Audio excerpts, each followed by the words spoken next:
giacche, scarpe per i bambini. Molti potenziali clienti sembrano scalpitare attendendo le ultime ore prima dell'inizio ufficiale del periodo dei saldi, che in Veneto durerà fino al 31 marzo.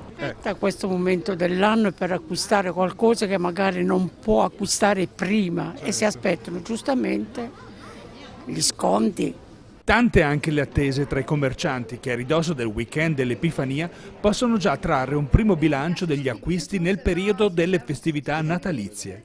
Direi che è andata discretamente bene, abbiamo avuto un buon afflusso di gente in centro storico, soprattutto nei fine settimana, anche perché quest'anno le proposte che sono state fatte sia dall'amministrazione in collaborazione con noi, abbiamo un tavolo con tutte le associazioni del centro, quantomeno abbiamo intrapreso quella che è la giusta strada per proporre, per far rivitalizzare e rivivere soprattutto dei vicentini Vicenza. Fantastico, dai, abbiamo iniziato bene e speriamo che questo possa anche continuare. I saldi sono sempre una bella occasione per chi vuole approfittare magari di un qualcosa che aveva visto a un prezzo pieno e adesso ne approfitta per pagarlo anche meno. I saldi sono per recuperare un po' quello che si è perso durante l'anno, perché in effetti si è perso. Serve anche per svuotare un po' i magazzini, perché quest'anno li abbiamo trovati abbastanza carichi. Ma c'è chi comunque solleva perplessità sulla reale convenienza delle offerte. A me da spettatore dà l'impressione che quei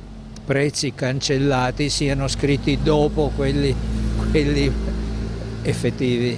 Che fino al 50% sei a pari, oltre il 50% sei sotto.